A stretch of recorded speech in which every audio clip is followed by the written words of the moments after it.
We were sat here at the start of the season talking about a Barcelona side in crisis. You were. After the performance over those two legs in the Spanish Super Cup against Real Madrid. Yet here they are, 100% in the league and quite simply brilliant against Juve. And what does that tell you? Stop jumping the gun. Is that what we've done? Well, there's no doubt they had a turbulent summer. And things weren't looking great, but you've only got to get, well, first and foremost, Suarez miraculously fit after that injury. Yep. And Lionel Messi on song. And I think everybody in the couch yesterday or the last couple of days said they fancied Barca to win this game. Yep. And they did it comfortably. So I think there's a long way to go for them.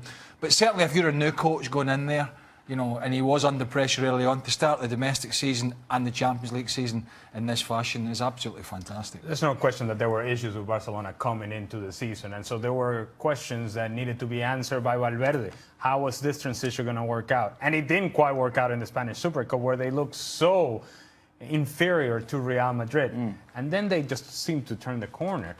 And I think what's important here about Barcelona is that every game that they play is a confidence builder.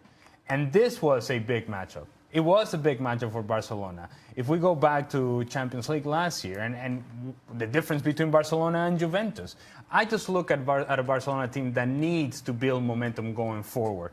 And what we saw today is that if you have Messi, you have a chance. If you have Luis Suarez, you have a chance.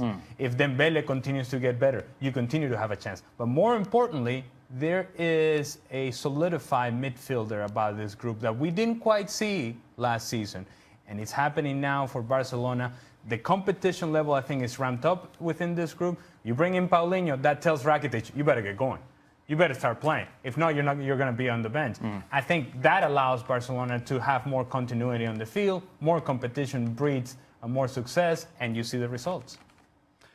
We've never had a question about the quality that Barcelona have, whether it's going forward or the middle of the park, particularly. But what this Valverde has done is he's got that work ethic back. Against Real Madrid, they just got outworked. There was no desire. It was all on the other side of the field. What we saw against Juventus was a team with quality, which we knew, but where was the desire? Well, we found out today.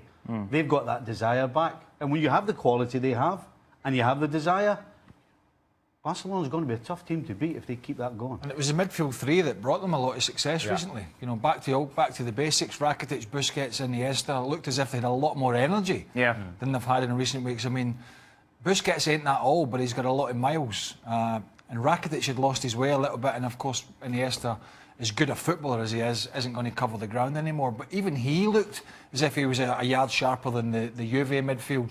And Dembele, you saw glimpses in this game of the electrifying pace, particularly in the first half. So when they get him in there and fully up to speed, then that is going to be a very good attacking front three. But in saying that, Juve were not good tonight. Not good. Stevie just mentioned the word energy about the team, and you see a different level of energy from Barcelona. It's a whole lot easier to show that energy when you're undefeated so far in La Liga, when you feel good about yourself, when the fact that you've scored 12 goals and you haven't given up any. All of those things feed a team and feed players. And when you're feeling good about yourself and you're a team that has the quality that Stevie's talking about, then it's a whole lot easier to put that out on the field. I think we have to mention the defence. Yeah. Because I've always thought... Haven't conceded a goal yet? No, not at all. And you saw why today. You know, Semedo and Umtiti, the pace they have makes up for the lack of pace that Piqué has. And defensively, all Juventus had were shots from outside the box. I mean, that's perfect. That's ideal. If you can do that, particularly against a team who are going to try and hit you on the break, and we've questioned whether Barcelona defensively will get done on the break, completely shut it down today. So as good as the defence was, as the midfield had more energy, there's one man who will steal all the headlines once again, Lionel Messi. How many times are we going to sit here on the couch just waxing lyrical? See the first goal.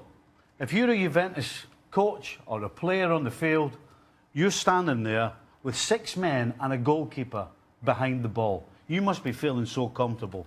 And in the blink of an eye, a little 1-2 and Messi puts it in the net. And sometimes there is just nothing you can do as the opposition. Sometimes you just got to give a little clap because just too good. Sorry, Craig. To that point, when Messi has the ball coming on the counterattack, there's a player on the left-hand side wide open.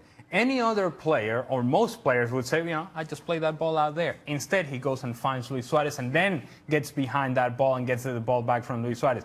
But there's still a whole lot to do. Yeah. You still got to put it over there where Buffon has no chance. And that's the sort of player that Messi is. And so we don't get tired of seeing it. But at some point, we should not be surprised that it's happening.